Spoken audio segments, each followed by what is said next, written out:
Hello guys, welcome back to quantum tutorial. आज हम new chapter start करने वाले हैं फिजिक्स का चैप्टर 2, जो कि motion in a straight line. Student, इस चैप्टर में सबसे पहले चीज़ जो कि सबसे इम्पोर्टेंट चीज़ है कि ये चैप्टर में टॉपिक्स जैसे laws of motion, projectile motion, circular motion, work, energy and power से मैनी एडवांस टॉपिक है। So if your basics are strong, here the upcoming chapters will become much easier. So overall students, before studying formulas and numericals, we first need to understand what motion actually is. So student, motion is one of the most common phenomena in nature. Every object around us is either moving or appear to moving with respect to another object.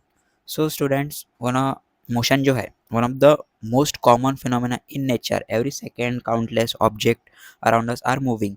For example, like a person walking on the road and a car moving on a highway. And if you talk about aeroplane, so an aeroplane flying in the sky, right?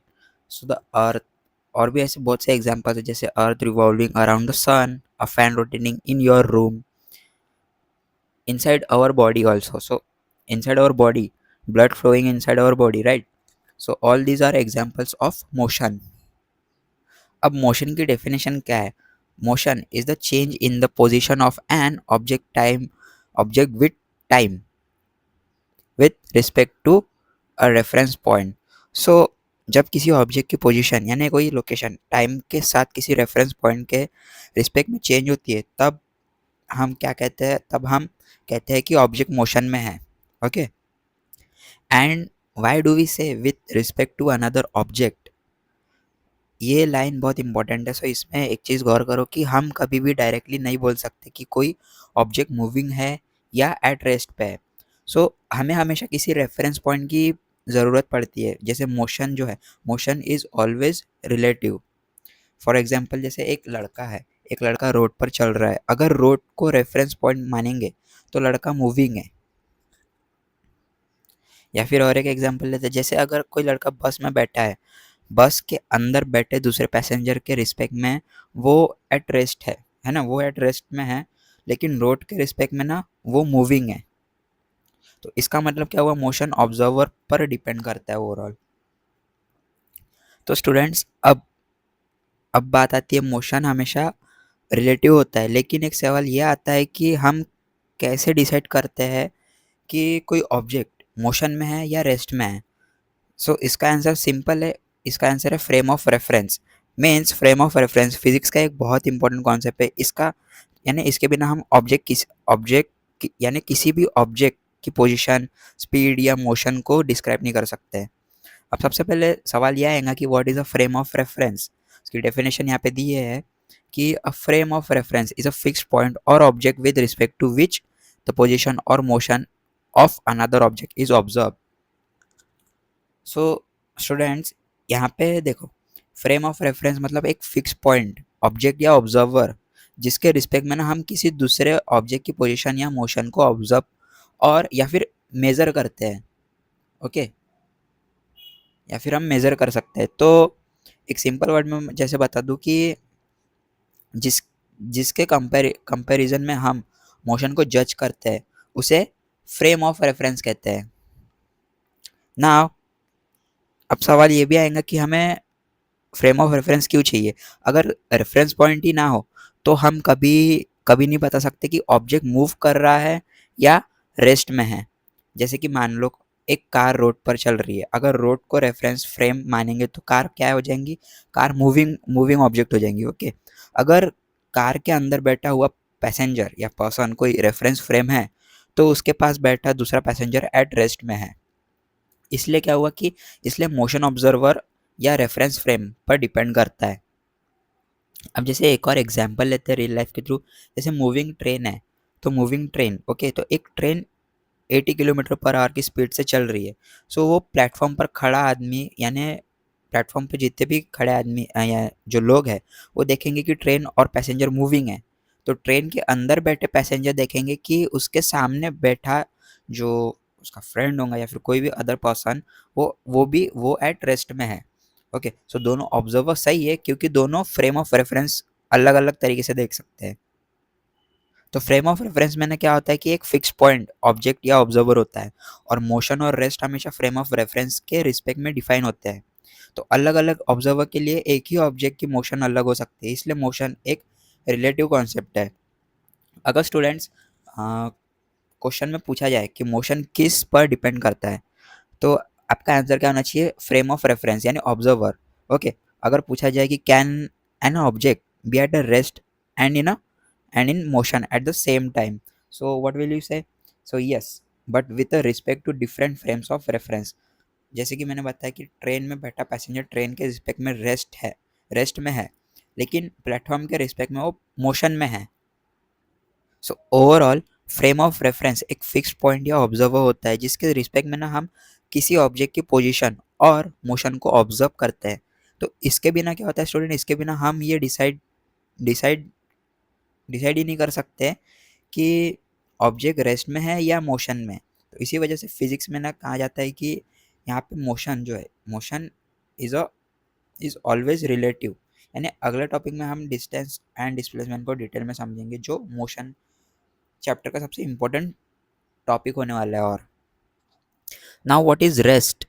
Rest क्या है? Rest जो है उसकी definition देखो, an object is said to be at rest if its position does not change with time with respect to the chosen reference point.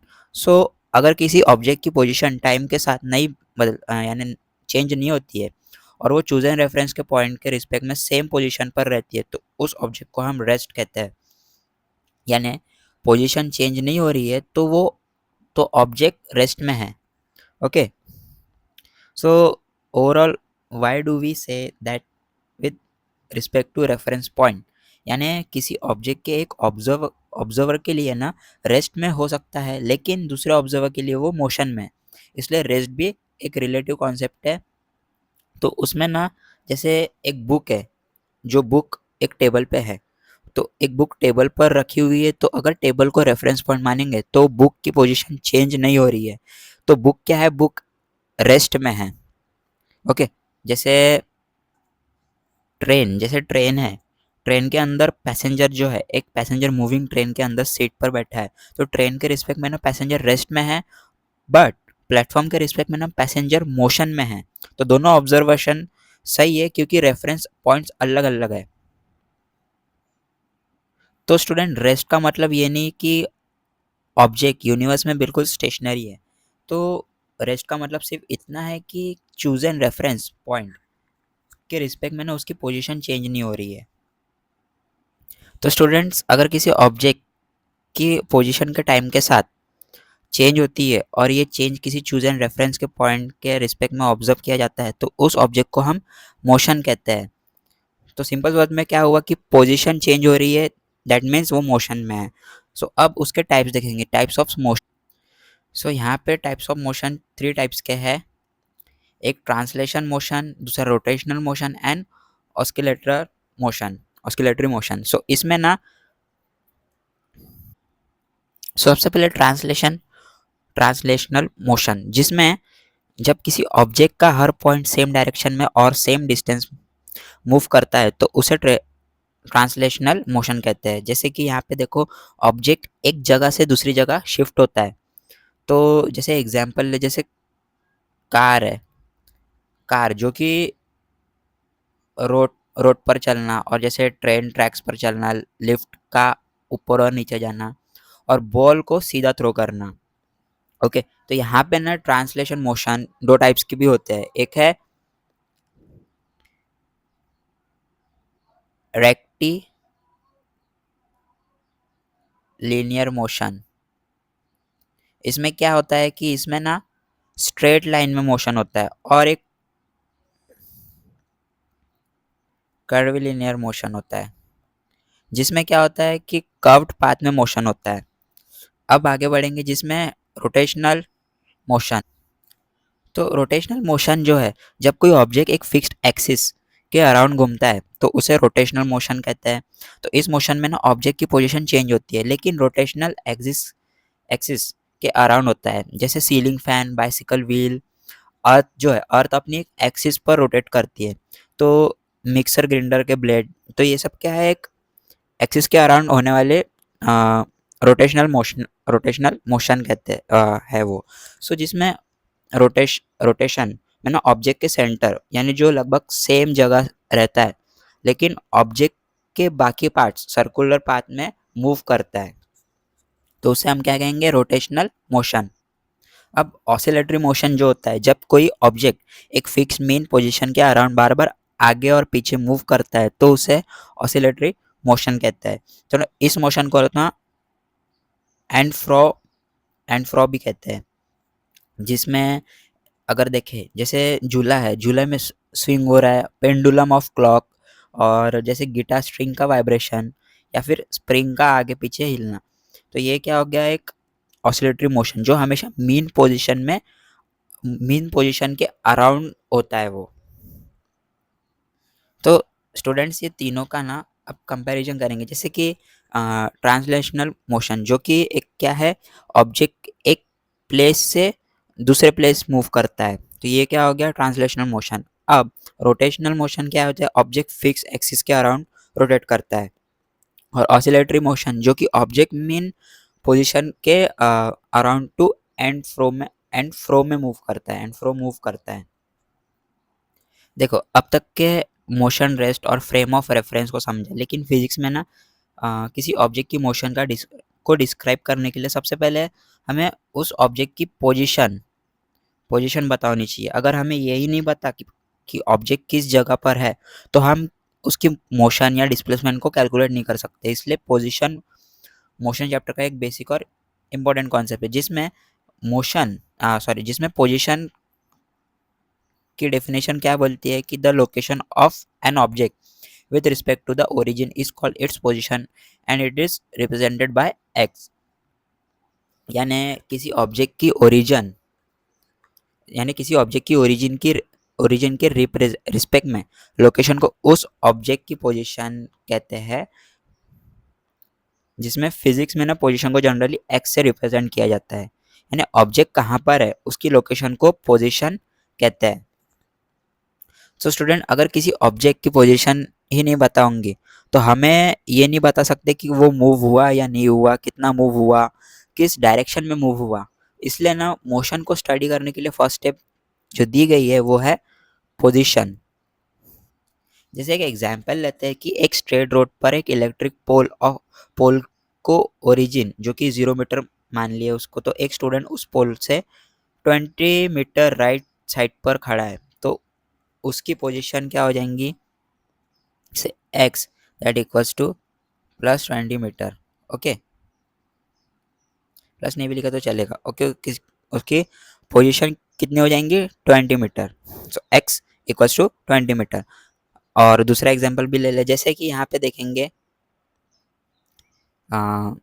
जैसे अगर वही student 15 metre left side में खड़ा हो, तो उसकी पोजीशन क्या हो जाएंगी, उसकी पोजीशन हो जाएंगे x -15 मीटर। तो ये नेगेटिव साइन बताता है कि ऑब्जेक्ट ओरिजिन के लेफ्ट साइड में है, और प्लस साइन ये बताता है कि वो राइट साइड में है। तो स्टूडेंट्स, फिजिक्स में ना पोजीशन को जनरली एक्स से रिप्रेजेंट करता है, तो राइट साइड में पॉजिटिव, लेफ्ट साइड में नेगेटिव, जैसे मैंने अभी एग्जांपल अभी दिया था। अब बात करते हैं ओरिजिन की। तो origin, the fix point from which position is measured is called the origin and it is generally taken as 0 metre. यानी the fix point from which position is measured is called the origin. यानी क्या होता है, ये generally क्या taken as 0 metre, यानी जिस fix point से हम किसी ऑब्जेक्ट की पोजीशन मेजर करते हैं, तो उस पॉइंट को हम ओरिजिन कहते हैं। सो ओवरऑल स्टूडेंट्स, ओरिजिन को जनरली 0 मीटर माना जाता है। तो सिंपल वर्ड में ये क्या हो जाएगा, जहाँ से मेजर स्टार्ट होती है वही ओरिजिन होता है। तो यहाँ पे भी एक एग्जांपल लेते हैं, जैसे एक स्ट्रेट रोड पर एक माइलस्टोन जो कि 0 मीटर मान लो।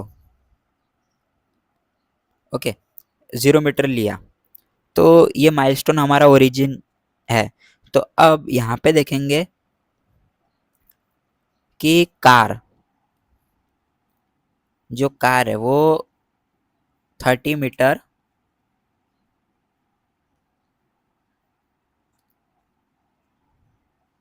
राइट साइड में है, तो उसकी जो पोजीशन हुई है, उसकी जो पोजीशन बनेंगी वो 30 प्लस मीटर में हो जाएगा।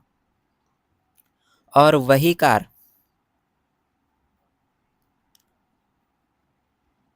20 मीटर लेफ्ट में है, तो उस चीज़ की पोजीशन कितनी हो जाएंगी, -20 मीटर। तो यहाँ पे ना स्टूडेंट्स, यहाँ में जीरो वाला पॉइंट ही ओरिजिन है, यहाँ पे जीरो वाला पॉइंट ही ओरिजिन है, यानी जहाँ से वो चालू हो रहा है। ओके, तो ओरिजिन एक फिक्स रेफरेंस पॉइंट होता है, पोजीशन हमेशा ओरिजिन के रिस्पेक्ट में मेजर होती है। अगर ओरिजिन की वैल्यू जनरली जीरो जीरो होती है, 0 मीटर होती है, तो पोजीशन पॉजिटिव या नेगेटिव हो सकता है, लेकिन ओरिजिन हमेशा जीरो होता है। सो अब हमारा पोजीशन और ओरिजिन हो गया है पढ़ के। अब अगर कोई ऑब्जेक्ट एक जगह से दूसरी जगह मूव कर रहा है, तो उसने कितना ट्रैवल उसने उसने कितना ट्रैवल डिसाइड किया है, इसका आंसर कैसे पता चलेगा? उसका आंसर पाथ लेंथ यानी डिस्टेंस बताता है। जैसे डिस्टेंस मोशन चैप्टर का एक बेसिक और इम्पोर्टेंट कॉन्सेप्ट है। इसी कॉन्सेप्ट के बाद हम आगे और भी टॉपिक्स देखेंगे। तो सबसे पहले ये चीज़ डिसाइड करते हैं, देखते हैं कि पाथ लेंथ डिस्टेंस, यानी कि distance is the total length of the actual path travel by an object. तो किसी ऑब्जेक्ट ने मूवमेंट के वक्त जितना एक्चुअल पाथ ट्रैवल किया है, उस पाथ की टोटल लेंथ को हम डिस्टेंस या पाथ लेंथ कहते हैं। यानी ऑब्जेक्ट ने जितना एक्चुअल जो वे यानी रास्ता तय किया है, वही डिस्टेंस है। तो यहाँ एक्चुअली पाथ बहुत इंपॉर्टेंट है। डिस्टेंस हमेशा उस रास्ते को कंसिडर करते हैं जिसे ऑब्जेक्ट सच में ट्रैवल करता है। जैसे कि यहाँ पे एग्जाम्पल लेते हैं, एक स्टूडेंट अपने घर से स्कूल तक रोज अगर 50 मीटर चल कर गया, तो उसने एक्चुअली 50 मीटर का रास्ता, वो एक डिस्टेंस कंप्लीट किया है। ओके, उसका डेली डिस्टेंस क्या हो जाएगा उसका, 500 मीटर। या फिर एक एग्जांपल लेते हैं, जैसे और एक एग्जांपल, एक रनर सर्कुलर ट्रैक के 1 कंप्लीट अराउंड लगाता है। जैसे कि अगर ट्रैक की लेंथ जो है वो 400 मीटर है, तो उसकी डिस्टेंस कितनी हो जाएंगी, उसकी डिस्टेंस भी 400 मीटर हो जाएगी, चाहे वो वही स्टार्टिंग पॉइंट पर वापस आ गया हो तो तब भी। Now we will discuss the properties of distance. So सबसे पहला है scalar quantity. So distance is a scalar quantity. Distance के पास सिर्फ मैग्नीट्यूड वैल्यू होती है, तो डायरेक्शन की ज़रूरत नहीं होती है। जैसे कि यहाँ पे 50 मीटर, डायरेक्शन बताना ज़रूरी नहीं होता है अगर उसका 50 मीटर है तो। ओके, अब नेक्स्ट देखेंगे जिसमें वो क्या है, always positive. Distance is always positive, तो डिस्टेंस कभी भी नेगेटिव नहीं होती है, क्योंकि एक्चुअल पाथ की लेंथ कभी नेगेटिव नहीं हो सकती है। फॉर एग्जाम्पल, अगर उसको 10 मीटर है तो 10 मीटर, 250 मीटर है 250 मीटर, बट अगर -20 मीटर आ गया तो दैट्स इम्पॉसिबल, वो आता ही नहीं है। ओके, अब देखेंगे depends on the actual path. Distance जो है वो depends on the actual path, ये डिस्टेंस की सबसे इंपॉर्टेंट प्रॉपर्टी है। यानी अगर दो लोग सेम स्टार्टिंग और एंडिंग पॉइंट पर पहुँचते हैं, तो लेकिन अलग अलग रास्ते से जाते हैं, तो उनकी डिस्टेंस अलग हो सकती है। इसलिए डिस्टेंस एक्चुअल पाथ पर डिपेंड करता है। अब डिस्टेंस नेवर डिक्रीजेस। सो जब जैसे जैसे जैसे ऑब्जेक्ट मूव करता है, उसका टोटल डिस्टेंस या तो बढ़ता है या फिर सेम रहता है, कभी भी कम नहीं होता है। जैसे अगर 5 किलोमीटर, जैसे 5 किलोमीटर चलने के बाद टोटल डिस्टेंस 5 किलोमीटर ही है, अगर उसकी दो 2 किलोमीटर वो कम चलते हो, तो टोटल डिस्टेंस क्या हो यानी 5, यानी वो कैसा, 5 किलोमीटर के बाद टोटल डिस्टेंस उसकी 5 किलोमीटर है, अगर वो 2 किलोमीटर चलता है और एक्स्ट्रा, तो उसका डिस्टेंस कितना हो जाएगा, 7 किलोमीटर हो जाएगा बराबर। तो उसका टोटल डिस्टेंस 7 किलोमीटर होता है। तो ये भी 4 किलोमीटर नहीं हो सकता, क्योंकि उसकी डिस्टेंस क्या हो जाएंगी, बढ़ेंगी। नाउ ऐसा यूनिट ऑफ डिस्टेंस, तो डिस्टेंस का ऐसा यूनिट जो होता है वो मीटर से होता है। ओके, तो अदर कॉमनली यूज यूनिट जो कि जिसमें किलोमीटर, सेंटीमीटर, मिलीमीटर होता है। तो यहाँ पे इम्पोर्टेंट कन्वर्जन्स क्या होता है, जैसे 1 किलोमीटर मीन्स 1000 मीटर हो गया, and 1 metre that equals to 100 centimetre. It's a basic. So 1 centimetre means 10 millimetre, right. तो स्टूडेंट डिस्टेंस हमेशा ऑब्जेक्ट के एक्चुअल पाथ को मेजर करता है। इसलिए अगर ऑब्जेक्ट घूमकर या जिगजैग पाथ से डेस्टिनेशन तक पहुंचता है, तो स्टूडेंट क्या होता है, डिस्टेंस उस पूरे ट्रैवल पाथ की टोटल लेंथ होंगी। तो इसी वजह से क्या होता है, डिस्टेंस कभी भी नेगेटिव नहीं होता है और हमेशा स्केलर क्वांटिटी होती है उसकी। So common mistake from every student. So student सबसे कॉमन मिस्टेक क्या करते हैं, वो हर एक चीज़ में बताऊंगा। सबसे पहले उसका करेक्ट कॉन्सेप्ट बताऊंगा। तो सबसे पहली mistake, thinking that distance and displacement are always equal. So students यहाँ पे करेक्ट कॉन्सेप्ट ये होता है इसका कि डिस्टेंस और डिस्प्लेसमेंट हमेशा इक्वल नहीं होता है। ये सिर्फ तब इक्वल होता है जब ऑब्जेक्ट स्ट्रेट लाइन में मूव कर रहा हो और अपनी डायरेक्शन चेंज ना करे। जैसे कि एक एग्जांपल लेते हैं, एक स्टूडेंट 100 मीटर सीधा ईस्ट की तरफ चलता है, तो उसका डिस्टेंस क्या हो जाएगा, उसका डिस्टेंस हो जाएगा 100 मीटर, और उसका डिस्प्लेसमेंट भी क्या हो जाएगा, सेम।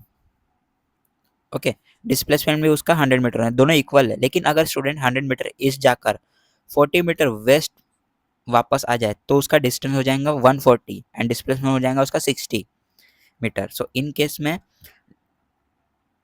डिस्टेंस और डिस्प्लेसमेंट इक्वल नहीं होता है ना। मिस्टेक टू, सेकंड मिस्टेक में वो क्या चीज़ करते हैं कि वो assuming a stationary person in a moving train is at rest for everyone. So rest और मोशन ऑब्जर्वर या रेफरेंस फ्रेम पर डिपेंड करता है। जैसे एक पैसेंजर मूविंग ट्रेन में सीट पर बैठा है, तो ट्रेन के रिस्पेक्ट में पैसेंजर रेस्ट में है, और प्लेटफॉर्म पर खड़ा ऑब्जर्वर के रिस्पेक्ट में पैसेंजर मोशन में है। इसलिए रेस्ट और मोशन जो है वो रिलेटिव है। तो ओवरऑल हमने आज के लेक्चर में motion in a straight line के सबसे बेसिक और इम्पोर्टेंट कॉन्सेप्ट डिटेल में समझा। तो हमें motion, rest, frame of reference, position, origin, distance जैसे फाउंडेशन टॉपिक्स हमने आज कवर कर लिए। तो कॉन्सेप्ट आगे आने वाले न्यूमेरिकल एडवांस टॉपिक्स के लिए बहुत ज़रूरी है। अगर ये बेसिक स्ट्रांग होंगे तो ओवरऑल स्टूडेंट हमारा मोशन चैप्टर के क्वेश्चन आपको काफ़ी ईजी लगेंगे। सो अगर लेक्चर पसंद आए तो वीडियो को लाइक करिए, चैनल को सब्सक्राइब करिए और बेल आइकन को प्रेस करना मत भूलना, ओके। ताकि आपको जेई नीट और MSc 2027 की हर इंपॉर्टेंट लेक्चर सबसे पहले मिल सके। So thank you for watching, keep practising, and I will see you in the next lecture.